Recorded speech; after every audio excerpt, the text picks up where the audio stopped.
Pertama kali menjemput Orila. Bab 537.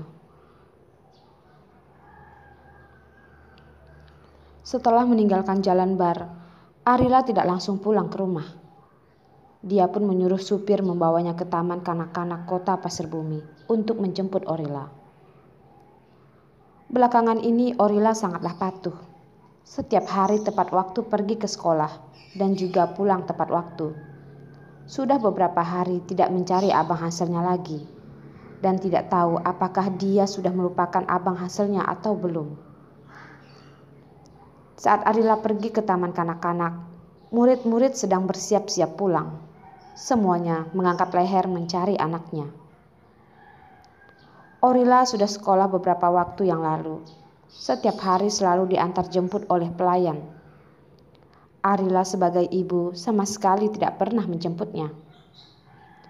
Hari ini melihat begitu banyak orang tua dan kakek nenek yang datang menjemput anak mereka, Arila pun merasa dirinya sangat tidak pantas menjadi seorang ibu. Dia berusaha memikirkan berbagai cara untuk lebih memperhatikan Rila kecil. Tapi dia malah tidak pernah mengantar dan menjemputnya pulang sekolah. Pantasan saja di dalam hati Rila kecil, ayahnya adalah yang pertama. Melihat anak lain yang diantar jemput oleh ayah ibu dan kakek nenek, Rila kecil pasti sangat cemburu, tapi dia tidak pernah mengatakannya. Memikirkan ini, Arila pun merasa sedih. Kesayangannya itu masih begitu kecil saja sudah begitu pengertian. Benar-benar mirip dengan ayahnya. Keamanan taman kanak-kanak kota Pasir Bumi sangat terjamin. Bukan semua orang bisa masuk ke area sekolah. Orang tua murid mengambil kartu antar jemput dan juga hanya orang yang sudah terdaftar saja yang boleh menjemput anak. Tapi identitas Orila lebih istimewa. Tidak berbaris dengan anak lain untuk menunggu orang tua datang menjemput.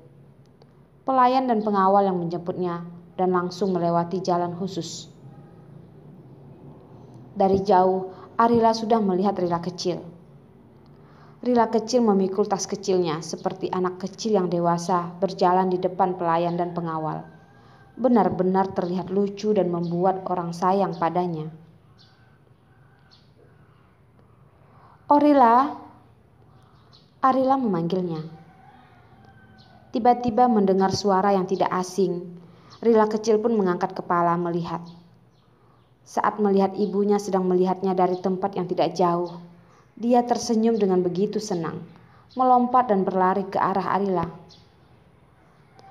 "Ibu!"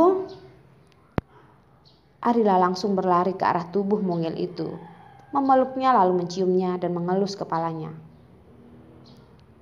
"Orila sayang, ibu sangat rindu padamu. Apakah kamu merindukan ibu?" "Ya, Rila kecil rindu ibu dan juga ayah." Walaupun ayahnya tidak ada di sini, Orila tidak lupa mengungkapkan rasa sayang pada ayahnya. Arila pun mencium Rila kecil lagi. "Kesayangan keluarga, kamu pasti lucu dan paling patuh. Kamu adalah kesayangan ayah dan ibu."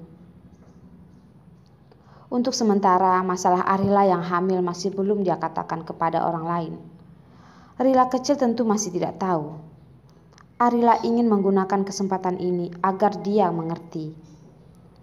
Di dalam hati ayah dan ibunya, selamanya dia adalah orang yang paling disayang. "Orila, apakah ini adalah ibumu?" Dari belakang terdengar suara yang lembut seperti boneka. Arila menggendong Orila dan membalikkan kepala. Melihat anak laki-laki kecil dengan mata yang besar melihat mereka.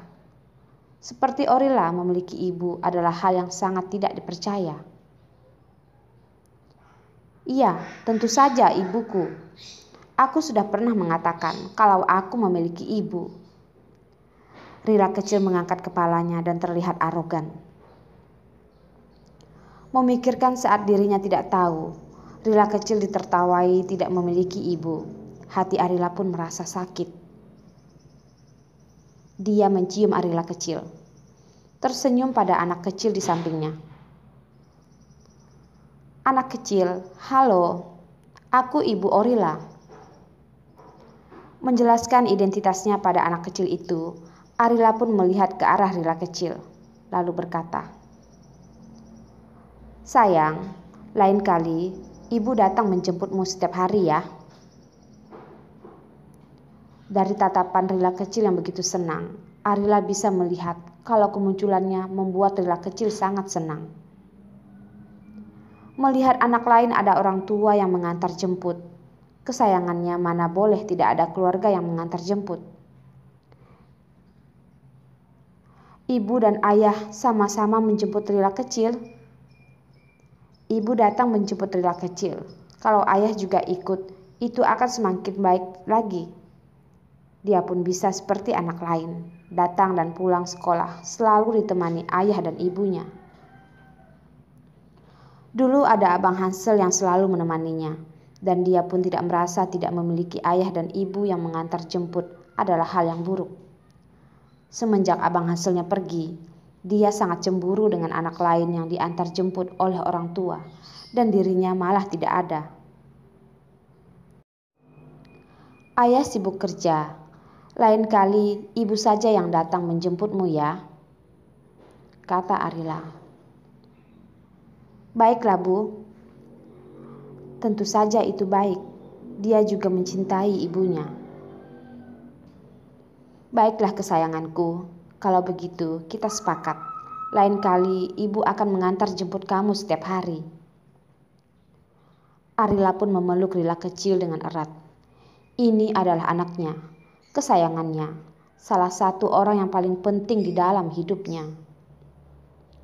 Lain kali dia akan memberikan lebih banyak cinta lagi padanya, agar dia tumbuh dengan sehat. Semua yang bisa diberikan keluarga lain pada anaknya, dia tidak akan membiarkan Rila kecil tidak memilikinya. Melihat wajah Rila kecil yang begitu tembem, Arila pun menciumnya lagi. Arila membawa Rila kecil pulang ke rumah. Pelatih taekwondo sudah menunggu beberapa jam. Setelah Arila memberikan semangkuk stroberi pada Rila kecil untuk memberikannya kekuatan, lalu menemaninya berlatih taekwondo dengan pelatih. Beberapa bulan yang lalu, Arila menemani Rila kecil berlatih bersama. Sekarang dia sedang hamil, tidak boleh berolahraga berlebihan. Jadi dia hanya bisa melihat Rila kecil berlatih.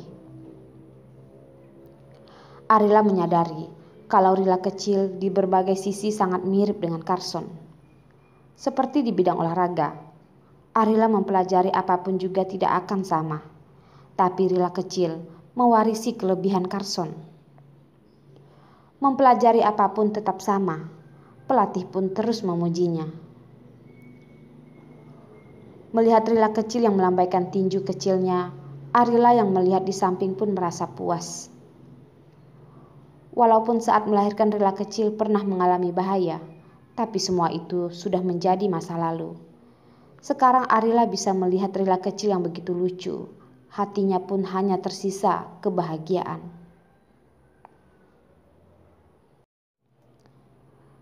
Saat Carson membawa Son pulang ke rumah, Rila kecil barusan selesai berlatih taekwondo. Arila sedang memandikannya. Rila kecil suka bermain air. Dia pun melompat-lompat di bak mandi, membuat sekujur tubuh Arila pun ikut basah. "Orila, jangan main lagi. Kalau kamu main lagi, nanti flu." Cuaca mulai menjadi dingin. Main air sangat mudah terserang flu. Arila tidak tega kesayangannya itu sakit. "Ibu, Rila ingin main." Rila kecil memukul air dan muncul percikan air dan tidak ingin naik. "Orila, ayah." Tiba-tiba mendengar suara ayahnya.